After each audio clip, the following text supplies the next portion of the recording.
শ্রীমদ্ ভগবদ গীতা দ্বিতীয় অধ্যায় সাংখ্যযোগ। সঞ্জয় উবাচ তম তথা কৃপয়াবিষ্ঠম অশ্রুপূর্ণাকুলেক্ষণম বিষীদন্তম ইদম বাক্যম উবাচ মধুসূদনঃ। সঞ্জয় বললেন, অর্জুনকে এভাবে অনুতপ্ত, ব্যাকুল, অশ্রুসিক্ত দেখে কৃপায় আবিষ্ট হয়ে মধুসূদন ভগবান শ্রীকৃষ্ণ এই কথাগুলি বললেন। শ্রী ভগবান উবাচ কুতস্ত্বা কশ্মলম ইদম বিষমে সমুপস্থিতম অনার্যজুষ্টম অস্বর্গ্যম অকীর্তিকরম অর্জুন। পুরুষোত্তম শ্রী ভগবান বললেন, প্রিয় অর্জুন, এই ঘোর সংকটময় যুদ্ধস্থলে যারা জীবনের প্রকৃত মূল্য বোঝে না, সেই সব অনার্যের মতো শোকানল তোমার হৃদয়ে কিভাবে প্রজ্বলিত হল? এই ধরনের মনোভাব থেকে তোমাকে স্বর্গলোকে উন্নীত করবে না। পক্ষান্তরে তোমার সমস্ত যশরাশি বিনষ্ট হবে। ক্লাইব্যম মাস্মগমঃ পার্থ নৈতত্ত্বয়্যুপপদ্যতে ক্ষুদ্রম হৃদয় দৌর্বল্যম ত্যক্তোত্তিষ্ঠ পরন্তপ। হে পার্থ, এই সম্মান হানিকর ক্লীবত্বের বশবর্তী হও না। এই ধরনের আচরণ তোমার পক্ষে অনুচিত। হে পরন্তপ, হৃদয়ের এই ক্ষুদ্র দুর্বলতা পরিত্যাগ করে তুমি উঠে দাঁড়াও। অর্জুন উবাচ কথম ভীষ্মম অহম সংখ্যে দ্রোণম চ মধুসূদন ইষুভিঃ প্রতিয়োৎস্যামি পূজার্হাব অরিসূদন। অর্জুন বললেন, হে অরিসূদন, হে মধুসূদন, এই যুদ্ধক্ষেত্রে ভীষ্ম ও দ্রোণের মতন পরম পূজনীয় ব্যক্তিদের কেমন করে আমি বাণের দ্বারা প্রতিদ্বন্দ্বিতা করব? গুরুন অহত্বা হি মহানুভাবান শ্রেয়ো ভোক্তুম ভৈক্ষ্যমপীহ লোকে হত্বার্থকামাংস্তু গুরুনিহৈব ভুঞ্জীয় ভোগান রুধিরপ্রদিগ্ধান। আমার মহানুভব শিক্ষাগুরুদের জীবন হানি করে এই জগৎ ভোগ করার থেকে বরং ভিক্ষা করে জীবন ধারণ করা শ্রেয়। তারা পার্থিব বস্তুর অভিলাষী হলেও আমার গুরুজন। তাঁদের হত্যা করা হলে যুদ্ধলব্ধ সমস্ত ভোগ্য বস্তু তাঁদের রক্তমাখা হবে। ন চৈতদ্বিদ্মঃ কতরন্নো গরীয়ো যদ্বা জয়েম যদিবা নো জয়েয়ুঃ ইয়ানেব হত্বা ন জিজীবিষামস তেব স্থিতাঃ প্রমুখে ধার্তরাষ্ট্রাঃ। তাঁদের জয় করা শ্রেয় না তাদের দ্বারা পরাজিত হওয়া শ্রেয়, তা আমি বুঝতে পারছি না। আমরা যদি ধৃতরাষ্ট্রের পুত্রদের হত্যা করি তাহলে আমাদের আর বেঁচে থাকতে ইচ্ছা করবে না। তবু ওই রণাঙ্গনে তারা আমাদের সামনে উপস্থিত হয়েছেন।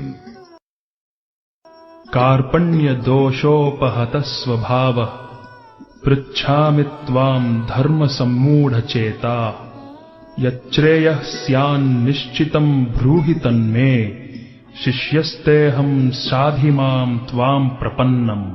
কার্পণ্যজনিত দুর্বলতার প্রভাবে আমি এখন কিংকর্তব্য বিমূঢ় হয়েছি এবং আমার কর্তব্য সম্বন্ধে বিভ্রান্ত হয়েছি। এই অবস্থায় আমি তোমাকে জিজ্ঞাসা করছি, এখন কি করা আমার পক্ষে শ্রেয়স্কর তা আমাকে বলো। এখন আমি তোমার শিষ্য এবং সর্বতোভাবে তোমার শরণাগত। দয়া করে তুমি আমাকে নির্দেশ দাও। নহি প্রপশ্যামি মমাপনুদ্যাৎ যচ্ছোকমুচ্ছোষণমিন্দ্রিয়াণাম অবাপ্য ভূমা বসপত্নমৃদ্ধম রাজ্যম সুরাণামপি চাধিপত্যম। আমার ইন্দ্রিয়গুলি শুকিয়ে দিচ্ছে যে শোক, তা দূর করবার কোনো উপায় আমি খুঁজে পাচ্ছি না। এমনকি স্বর্গের দেবতাদের মতো আধিপত্য নিয়ে সমৃদ্ধশালী প্রতিদ্বন্দ্বিতাবিহীন রাজ্য এই পৃথিবীতে লাভ করলেও আমার এই শোকের বিনাশ হবে না। সঞ্জয় উবাচ এবং উক্ত্বা হৃষীকেশম গুড়াকেশঃ পরন্তপঃ न योत्स्य इति गोविन्दम् उक्त्वा तूष्णीम् बभूवः। সঞ্জয় বললেন, এইভাবেই মনোভাব ব্যক্ত করে গুড়াকেশ অর্জুন তখন ঋষিকেশকে বললেন, হে গোবিন্দ, আমি যুদ্ধ করব না। এই বলে তিনি মৌন হলেন। तमुवाच हृषीकेशः प्रहसन्निव भारत सेनयोरुभयोर्मध्ये विषिदन्तम् इदम् वचः। হে ভরতবংশীয় ধৃতরাষ্ট্র, সেই সময় স্মিত হেসে শ্রীকৃষ্ণ উভয় পক্ষের সৈন্যদের মাঝখানে বিষাদগ্রস্ত অর্জুনকে এই কথা বললেন। श्रीभगवानुवाच अशोच्यानन्वशोचस्त्वम् प्रज्ञावादांश्च भाषसे गतासून गतासूंश्च नानुशोचन्ति पण्डिताः। পরমেশ্বর ভগবান বললেন, তুমি প্রাজ্ঞের মতো কথা বলছ, অথচ যে বিষয়ে শোক করা উচিত নয় সেই বিষয়ে শোক করছ।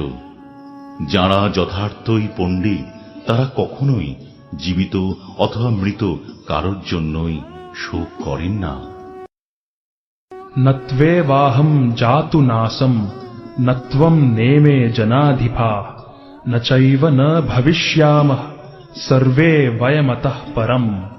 এমন কোন সময় ছিল না যখন আমি, তুমি, এই সমস্ত রাজারা ছিলেন না, এবং ভবিষ্যতেও কখনো আমাদের অস্তিত্ব বিনষ্ট হবে না।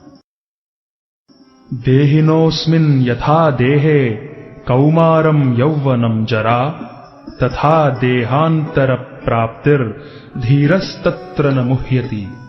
দেহের দেহ যেভাবে কৌমার, যৌবন ও জরার মাধ্যমে তার রূপ পরিবর্তন করে চলে, মৃত্যুকালে তেমনি ওই দেহী আত্মা এক দেহ থেকে অন্য কোনো দেহে দেহান্তরিত হয়। স্থিতপ্রজ্ঞ পণ্ডিতেরা কখনো এই পরিবর্তনে মুহ্যমান হন না। मात्रा स्पर्शास्तु कौन्तेय शीतोष्ण सुखदुःखदा आगमा पायिनो नित्यास् ताम् स्थितिक्षस्व भारत। হে কৌন্তেয়, ইন্দ্রিয়ের সঙ্গে বিষয়ের সংযোগের ফলে অনিত্য সুখ ও দুঃখের অনুভব হয়। সেগুলি ঠিক যেন শীত ও গ্রীষ্ম ঋতুর গমনাগমনের মতন। হে ভরতকুল প্রদীপ, সেই ইন্দ্রিয়জাত অনুভূতির দ্বারা প্রভাবিত না হয়ে সেগুলি সহ্য করার চেষ্টা করো। यम् हि न व्यथयन्त्येते पुरुषम् पुरुषर्षभ समदुःखः सुखम् धीरम् सोऽमृतत्वाय कल्पते। হে পুরুষ শ্রেষ্ঠ অর্জুন, যে জ্ঞানী ব্যক্তি সুখ ও দুঃখকে সমান জ্ঞান করেন এবং শীত উষ্ণ আদি দ্বন্দ্বে বিচলিত হন না, তিনি মুক্তি লাভের প্রকৃত অধিকারী। नासतो विद्यते भावो ना भावो विद्यते सतः उभयोरपि दृष्टोऽन्तस्त्वनयोस्तत्त्वदर्शिभिः। যারা তত্ত্বদ্রষ্টা তারা সিদ্ধান্ত করেছেন যে অনিত্য জড়বস্তুর স্থায়িত্ব নেই এবং নিত্যবস্তু আত্মার কখনো বিনাশ হয় না। তারা উভয় প্রকৃতির যথার্থ স্বরূপ উপলব্ধি করে এই সিদ্ধান্তে উপনীত হয়েছেন। अविनाशी तु तद्विधि येन सर्वम् इदम् ततम् विनाशम् अव्ययस्यास्य न कश्चित् कर्तुम् अर्हति। যা সমগ্র শরীরে পরিব্যাপ্ত হয়ে রয়েছে তাকে তুমি অবিনাশী বলে জানবে। সেই অব্যয় আত্মাকে কেউ বিনাশ করতে সক্ষম নয়। अन्तवन्त इमे देहा नित्यस्योक्ताः शरीरिणः अनाशिनो प्रमेयस्य तस्माद् युध्यस्व भारत। অবিনাশী, অপরিমেয় ও শাশ্বত আত্মার জড়দেহ নিঃসন্দেহে বিনাশশীল। অতএব হে ভারত, তুমি শাস্ত্রবিহিত স্বধর্ম পরিত্যাগ করে যুদ্ধ করো। य एनम् वेत्ति हन्तारम् यश्चैनम् मन्यते हतम् उभौ तौ न विजानीतो नायम् हन्ति न हन्यते। যিনি জীবাত্মাকে হন্তা বলে মনে করেন এবং যিনি একে নিহত বলে ভাবেন, তারা উভয়ই আত্মার প্রকৃত স্বরূপ জানেন না, কারণ আত্মা কাউকে হত্যা করেন না এবং কারো দ্বারা নিহতও হন না। न जायते म्रियते वा कदाचिन् नायं भूत्वा भविता वा न भूयः अजो नित्यः शाश्वतोऽयं पुराणो न हन्यते हन्यमाने शरीरे। আত্মার কখনো জন্ম হয় না বা মৃত্যু হয় না, অথবা পুনঃ পুনঃ তাঁর উৎপত্তি বা বৃদ্ধি হয় না। তিনি জন্মরহিত, শাশ্বত, নিত্য এবং পুরাতন হলেও চিরনবীন। শরীর নষ্ট হলেও আত্মা কখনোই বিনষ্ট হয় না। वेदा विनाशिनं नित्यं य एनम् अजमव्ययम् कथं स पुरुषः पार्थ कं घातयति हन्तिकम्। হে পার্থ, যিনি আত্মাকে অবিনাশী, শাশ্বত, জন্মরহিত ও অক্ষয় বলে জানেন, তিনি কিভাবে কাউকে হত্যা করতে বা হত্যা করাতে হয় পারেন। वासांसि जीर्णानि यथा विहाय नवानि घृणाति नरोपराणि तथा शरीराणि विहाय जीर्णानि अन्यानि संयाति नवानि देहि। মানুষ যেমন জীর্ণ বস্ত্র পরিত্যাগ করে নতুন বস্ত্র পরিধান করে, দেহীও তেমনি জীর্ণ শরীর ত্যাগ করে নতুন দেহ ধারণ করেন। नैनं छिन्दन्ति शस्त्राणि नैनं दहति पावकः न चैनं क्लेदयन्त्यापो न शोषयति मारुतः। আত্মাকে অস্ত্রের দ্বারা কাটা যায় না, আগুনে পোড়ানো যায় না, জলে ভিজানো যায় না, অথবা হাওয়াতে শুকানো যায় না। अच्छेद्योऽयम् अदाह्योऽयम् अक्लेद्यो शोष्य एव च नित्यः सर्वगतः स्थाणुर् अचलोऽयम् सनातनः। এই আত্মা অচ্ছেদ্য, অদাহ্য, অক্লেদ্য ও অশস্য। তিনি চিরস্থায়ী, সর্বব্যাপ্ত, অপরিবর্তনীয়, অচল ও সনাতন। अव्यक्तोऽयम् अचिन्त्योऽयम् अविकार्योऽयम् उच्यते तस्माद् एवं विदित्वैनं नानुशोचितुम् अर्हसि। এই আত্মা অব্যক্ত, অচিন্ত ও অবিকারী বলে শাস্ত্রে উক্ত হয়েছে। অতএব এই সনাতন স্বরূপ অবগত হয়ে দেহের জন্য তোমার শোক করা উচিত নয়। अथ चैनं नित्यजातम् नित्यं वा मन्यसे मृतम् तथापि त्वं महाबाहो नैनं शोचितुम् अर्हसि। হে মহাবাহ, আর যদি তুমি মনে করো যে আত্মার বারবার জন্ম হয় এবং মৃত্যু হয়, তাহলেও তোমার শোক করার কোনো কারণ নেই। जातस्य हि ध्रुवो मृत्युर्ध्रुवं जन्म मृतस्य च तस्मात् अपरिहार्येऽर्थे न त्वं शोचितुम् अर्हसि। যার জন্ম হয়েছে তার মৃত্যু অবসম্ভাবী, এবং যার মৃত্যু হয়েছে তার জন্ম অবসম্ভাবী। অতএব অপরিহার্য কর্তব্য সম্পাদন করার সময় তোমার শোক করা উচিত নয়। अव्यक्तादीनि भूतानि व्यक्तमध्यानि भारत अव्यक्ता निधनान्येव तत्र का परिदेवना।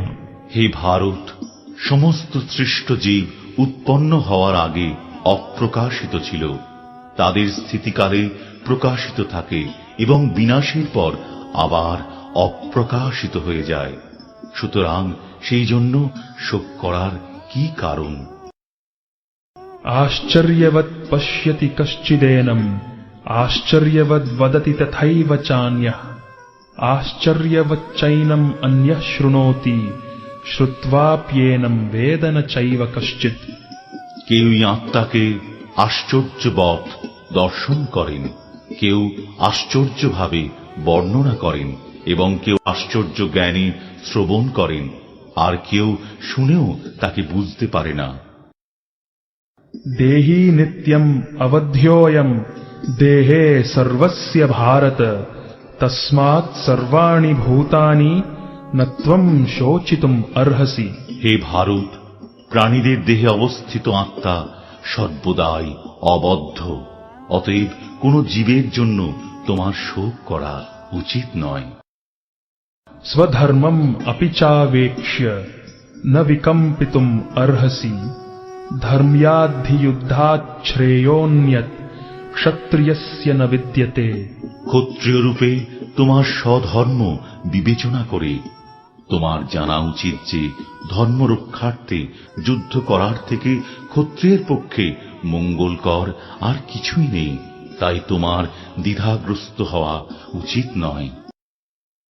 यदृच्छया चोपपन्नम् स्वर्गद्वारमपावृतम् सुखिनः क्षत्रियाः पार्थ लभन्ते युद्धमीदृशम्। হে পার্থ, স্বর্গদ্বার উন্মোচনকারী এই প্রকার ধর্মযুদ্ধে অংশগ্রহণ করার সুযোগ না চাইতেই যে সব ক্ষত্রিয়ের কাছে আসে তারা সুখী নন। अथच्चेत्त्वम् इमम् धर्म्यम् सङ्ग्रामम् न करिष्यसि ततः स्वधर्मम् कीर्तिम् च हित्वा पापम् अवाप्स्यसि। কিন্তু তুমি যদি এই ধর্মযুদ্ধ না করো তাহলে তোমার স্বীয় ধর্ম এবং কীর্তি থেকে ভ্রষ্ট হয়ে পাপ ভোগ করবে। अकीर्तिम् चापि भूतानि कथयिष्यन्ति ते व्ययाम् सम्भावितस्य चाकीर्तिर्मरणाद् अतिरिच्यते। সমস্ত লোক তোমার কীর্তিহীনতার কথা বলবে এবং যে কোনো মর্যাদাবান লোকের পক্ষেই এই অসম্মান মৃত্যু অপেক্ষাও অধিকতর মন্দ। भयाद् रणाद् उपरतम् मंस्यन्ते त्वाम् महारथाः येषाम् च त्वम् बहुमतो भूत्वा यास्यसि लाघवम्। সমস্ত মহারথীরা মনে করবেন যে তুমি ভয় পেয়ে যুদ্ধক্ষেত্র পরিত্যাগ করেছ এবং তুমি যাদের কাছে সম্মানিত ছিলে তারাই তোমাকে তুচ্ছ তাচ্ছিল্য জ্ঞান করবে। अवाच्यवादांश्च बहून् वदिष्यन्ति तवाहिताः निन्दन्तस्तव सामर्थ्यम् ततो दुःखतरम् नु किम्। তোমার শত্রুরা তোমার সামর্থ্যের নিন্দা করে বহু অকথ্য কথা বলবে, তার চেয়ে অধিকতর দুঃখদায়ক তোমার পক্ষে আর কি হতে পারে।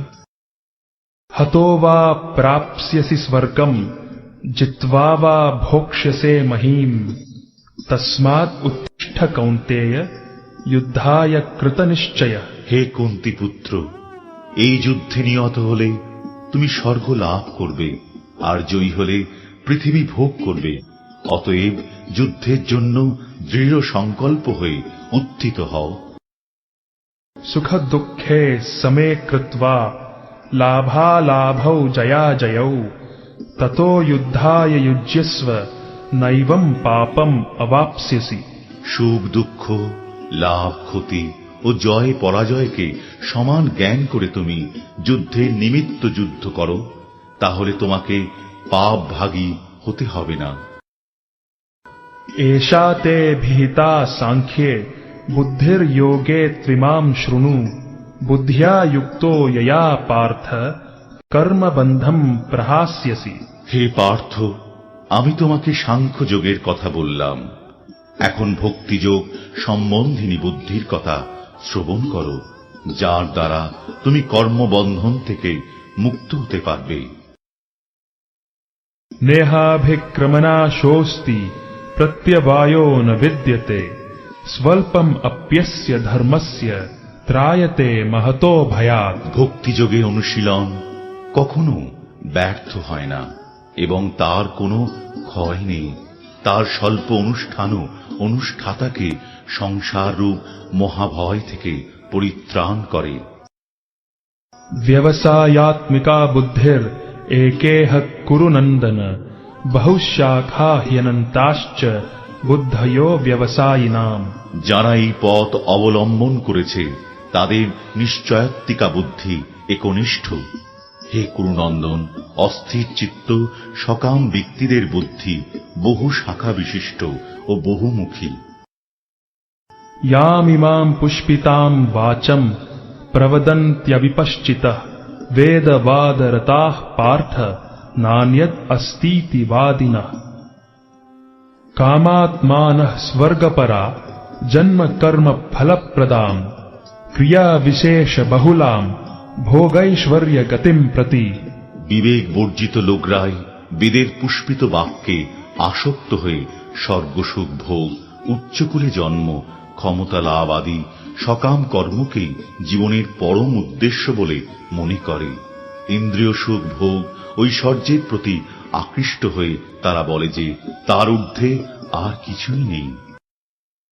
भोगैश्वर्य प्रसक्तानाम् तयापहृतचेतसाम् व्यवसायात्मिका बुद्धिः समाधौ न विधीयते। যারা ভোগ ও ঐশ্বর্য সুখে একান্ত আসক্ত সেই সমস্ত বিবেক বর্জিত মূঢ় ব্যক্তিদের বুদ্ধি সমাধি অর্থাৎ ভগবানে একনিষ্ঠতা লাভ হয় না। त्रैगुण्य विषया वेदा निस्त्रैगुण्यो भवार्जुन निर्द्वन्द्वो नित्यसत्त्वस्थो निर्योगक्षेम आत्मवान।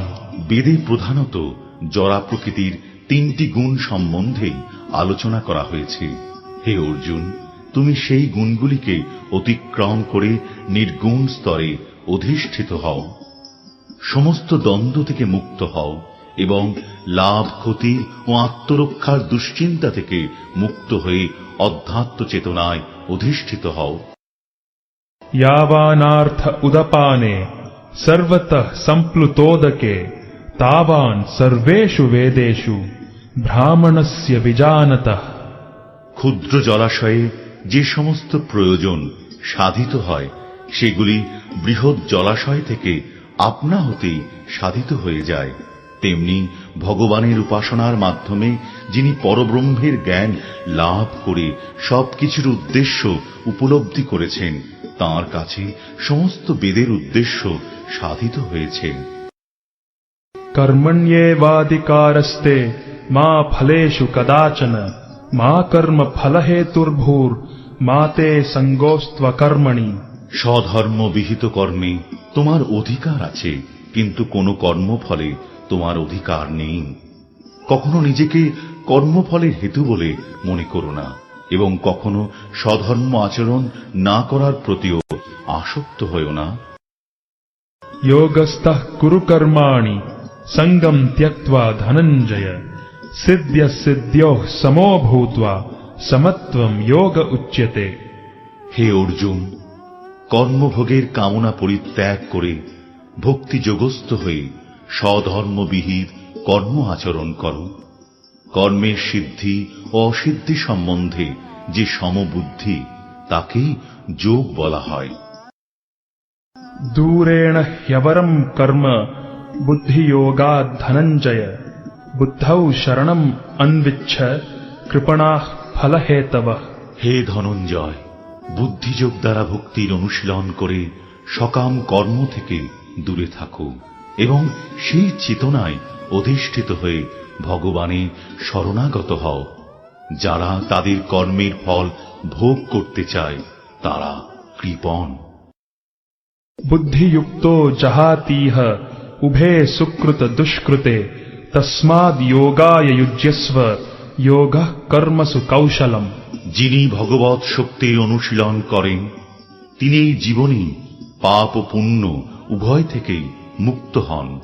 অতএব তুমি নিষ্কাম কর্মযোগের অনুষ্ঠান করো, সেটিই হচ্ছে সর্বাঙ্গীন কর্মকৌশল। कर्मजम् बुद्धियुक्ता हि फलम् त्यक्त्वा मनीषिणः जन्मबन्ध विनिर्मुक्ताः पदम् गच्छन्त्यनामयम्। মনীষীগণ ভগবানের সেবায় যুক্ত হয়ে কর্মজাত ফল ত্যাগ করে জন্ম মৃত্যুর বন্ধন থেকে মুক্ত হন। এভাবে তাঁরা সমস্ত দুঃখ দুর্দশার অতীত অবস্থা লাভ করেন। यदा ते मोहकलिलम् बुद्धिर्व्यतितरिष्यति तदा गन्तासि निर्वेदम् श्रोतव्यस्य श्रुतस्य च। এভাবেই পরমেশ্বর ভগবানে অর্পিত নিষ্কাম কর্ম অভ্যাস করতে করতে যখন তোমার বুদ্ধি মোহরূপ গভীর অরণ্যকে সম্পূর্ণরূপে অতিক্রম করবে তখন তুমি যা কিছু শুনেছ এবং যা কিছু শ্রবণীয় সেই সবের প্রতি সম্পূর্ণরূপে নিরক্ষেপ হতে পারবে। श्रुतिविप्रतिपन्नाते यदा स्थास्यति निश्चला समाधावचला बुद्धिस् तदा योगम अवाप्स्यसि। তোমার বুদ্ধি যখন বেদের বিচিত্র ভাষার দ্বারা আর বিচলিত হবে না এবং আত্ম উপলব্ধির সমাধিতে স্থির হবে, তখন তুমি দিব্য জ্ঞান লাভ করে ভক্তিযোগে অধিষ্ঠিত হবে। अर्जुन उवाच स्थितप्रज्ञस्य का भाषा समाधिस्थस्य केशव स्थितधीः किं प्रभाषेत किमासीत व्रजेत किम्। অর্জুন জিজ্ঞাসা করলেন, হে কেশব, স্থিতপ্রজ্ঞ অর্থাৎ অচলা বুদ্ধিসম্পন্ন মানুষের লক্ষণ কি? তিনি কিভাবে কথা বলেন, কিভাবে অবস্থান করেন এবং কিভাবেই বা তিনি বিচরণ করেন? श्री भगवान् उवाच प्रजहाति यदा कामान् सर्वान् पार्थ मनोगतान् आत्मन्येवात्मना तुष्टः स्थितप्रज्ञस्तदोच्यते। পরমেশ্বর ভগবান বললেন, হে পার্থ, জীব যখন মানসিক জল্পনা কল্পনা থেকে উদ্ভূত সমস্ত মনোগত কাম পরিত্যাগ করে এবং তার মন যখন এভাবে পবিত্র হয়ে আত্মাতেই পূর্ণ পরিতৃপ্তি লাভ করে, তখনই তাকে স্থিতপ্রজ্ঞ বলা হয়।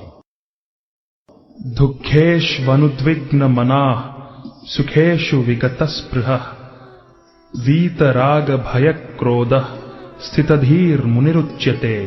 ত্রিতাপ দুঃখ উপস্থিত হলেও যার মন উদ্বিগ্ন হয় না, সুখ উপস্থিত হলেও যার স্পৃহা হয় না, এবং যিনি রাগ ভয় ও ক্রোধ থেকে মুক্ত, তিনি স্থিতধীর অর্থাৎ স্থিতপ্রজ্ঞ। यः सर्वत्रानभिस्नेहस् तत्तत् प्राप्य शुभाशुभम् नाभिनन्दति न द्वेष्टि तस्य प्रज्ञा प्रतिष्ठिता। জড়জগতে যিনি সমস্ত জড় বিষয়ে আসক্তি রহিত, যিনি প্রিয় বস্তু লাভে আনন্দিত হন না এবং অপ্রিয় বিষয় উপস্থিত হলে দ্বেষ করেন না, তিনি পূর্ণ জ্ঞানে প্রতিষ্ঠিত হয়েছেন। यदा संहरते चायम् कूर्मोऽङ्गानीव सर्वशः इन्द्रियाणीन्द्रियार्थेभ्यस्तस्य प्रज्ञा प्रतिष्ठिता। কূর্ম যেমন তার অঙ্গসমূহ তার কঠিন বহিরাবরণের মধ্যে সংকুচিত করে, তেমনি যে ব্যক্তি তাঁর ইন্দ্রিয়গুলিকে ইন্দ্রিয়ের বিষয় থেকে প্রত্যাহার করে নিতে পারেন, তাঁর চেতনা চিন্ময় জ্ঞানে প্রতিষ্ঠিত। विषया विनिवर्तन्ते निराहारस्य देहिनः रसवर्जम् रसोऽप्यस्य परम् दृष्ट्वा निवर्तते। দেহ বিশিষ্ট জীব ইন্দ্রিয়সুখ ভোগ থেকে নিবৃত্ত হতে পারে, কিন্তু তবু ইন্দ্রিয়সুখ ভোগের আসক্তি থেকেই যায়, কিন্তু উচ্চতর স্বাদ আস্বাদন করার ফলে তিনি সেই বিষয় তৃষ্ণা থেকে চিরতরে নিবৃত্ত হন।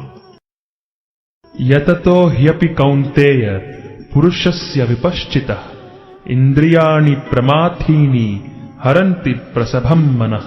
হে কৌন্তেয়, ইন্দ্রিয় সমূহ এতই বলবান এবং ক্ষোভকারী যে তারা অতি যত্নশীল বিবেক সম্পন্ন পুরুষের মনকেও বলপূর্বক বিষয়াভিমুখে আকর্ষণ করে। तानि सर्वाणि संयम्य युक्त आसीत मत्परः वशे हि यस्येन्द्रियाणि तस्य प्रज्ञा प्रतिष्ठिता। যিনি তার ইন্দ্রিয়গুলিকে সম্পূর্ণরূপে সংযত করে আমার প্রতি উত্তমা ভক্তিপরায়ণ হয়ে তার ইন্দ্রিয়গুলিকে সম্পূর্ণরূপে বশীভূত করেছেন, তিনি স্থিতপ্রজ্ঞ।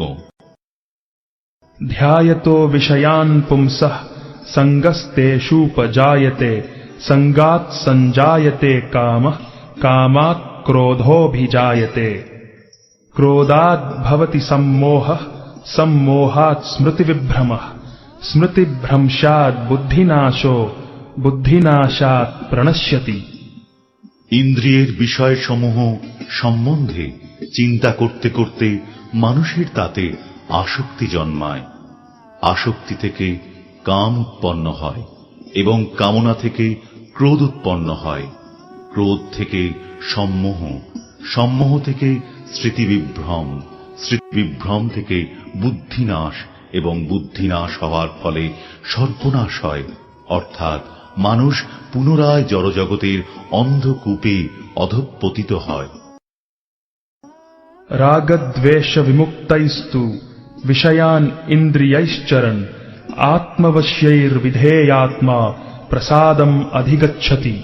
সংযত চিত্ত মানুষ প্রিয় বস্তুতে স্বাভাবিক আসক্তি এবং অপ্রিয় বস্তুতে স্বাভাবিক বিদ্বেষ থেকে মুক্ত হয়ে তার বশীভূত ইন্দ্রিয়ের দ্বারা ভগবৎ শক্তির অনুশীলন করে ভগবানের কৃপা লাভ করেন। प्रसादे सर्वदुःखानां हानिरस्योपजायते प्रसन्नचेतसो ह्याशु बुद्धिः पर्यवतिष्ठते। চিন্ময় চেতনায় অধিষ্ঠিত হওয়ার ফলে তখন আর জড়জগতের ত্রিতাপ দুঃখ থাকে না। এভাবে প্রসন্নতা লাভ করার ফলে বুদ্ধি শীঘ্রই স্থির হয়। नास्ति बुद्धिरयुक्तस्य न चायुक्तस्य भावना न चाभावयतः शान्तिर् अशान्तस्य कुतः सुखम्। যে ব্যক্তি কৃষ্ণ ভাবনায় যুক্ত নয়, তার চিত্ত সংযত নয় এবং তার পারমার্থিক বুদ্ধি থাকতে পারে না। আর পরমার্থ চিন্তাশূন্য ব্যক্তির শান্তি লাভের কোনো সম্ভাবনা নেই। এই রকম শান্তিহীন ব্যক্তির প্রকৃত সুখ কোথায়? इन्द्रियाणां हि चरतां यन्मनोनुविधीयते तदस्य हरति प्रज्ञां वायुर्नावम् इवाम्भसि। প্রতিকূল বায়ু নৌকাকে যেমন অস্থির করে, তেমনি সদা বিচরণকারী যে কোনো একটি মাত্র ইন্দ্রিয়ের আকর্ষণেও মন অসংযত ব্যক্তির প্রজ্ঞাকে হরণ করতে পারে। तस्माद् यस्य महाबाहो निगृहीतानि सर्वशः इन्द्रियान् इन्द्रियार्थेभ्यस्तस्य प्रज्ञा प्रतिष्ठिता। সুতরাং হে মহাবাহ, যার ইন্দ্রিয়গুলি ইন্দ্রিয়ের বিষয় থেকে সর্বপ্রকারে নিবৃত্ত হয়েছে, তিনি স্থিতপ্রজ্ঞ। या निशा सर्वभूतानां तस्यां जागर्ति संयमी यस्यां जाग्रति भूतानि सा निशा पश्यतो मुनेः। সমস্ত জীবের পক্ষে যা রাত্রি স্বরূপ স্থিতপ্রজ্ঞ, সেই রাত্রিতে জাগরিত থেকে আত্মবুদ্ধিনিষ্ঠ আনন্দকে সাক্ষাৎ অনুভব করেন। আর যখন সমস্ত জীবেরা জেগে থাকে, তখন তত্ত্বদর্শী মুনির নিকট তা রাত্রিস্বরূপ। आपूर्यमाणम् अचलप्रतिष्ठम् समुद्रमापः प्रविशन्ति यद्वत् तद्वत् कामायम् प्रविशन्ति सर्वे स शान्तिम् आप्नोति न कामकामी। বিষয়কামী ব্যক্তি কখনো শান্তি লাভ করে না। জলরাশি যেমন সদা পরিপূর্ণ এবং স্থির সমুদ্রে প্রবেশ করেও তাকে ক্ষোভিত করতে পারে না, কামসমূহ তেমন স্থিতপ্রজ্ঞ ব্যক্তিতে প্রবিষ্ট হয়েও তাকে বিক্ষুব্ধ করতে পারে না। অতএব তিনি শান্তি লাভ করেন। विहाय कामान् यः सर्वान् पुमांश्चरति निःस्पृहः निर्ममो निरहंकारः स शान्तिम् अधिगच्छति। যে ব্যক্তি সমস্ত কামনা বাসনা পরিত্যাগ করে জড় বিষয়ের প্রতি নিষ্পৃহ, নিরহংকার ও মমত্ব বোধ রহিত হয়ে বিচরণ করেন, তিনি প্রকৃত শান্তি লাভ করেছেন। एषा भ्रामी स्थितिः पार्थ नैनां प्राप्य विमुह्यति स्थित्वा स्याम् अन्तकालेऽपि ब्रह्म निर्वाणं मृच्छति। এই প্রকার স্থিতিকেই ব্রাহ্মী স্থিতি বলে। হে পার্থ, যিনি এই স্থিতি লাভ করেন তিনি মোহপ্রাপ্ত হন না, জীবনের অন্তিম সময়ে এই স্থিতি লাভ করে তিনি এই জড়জগতের বন্ধন থেকে মুক্ত হয়ে ভগবান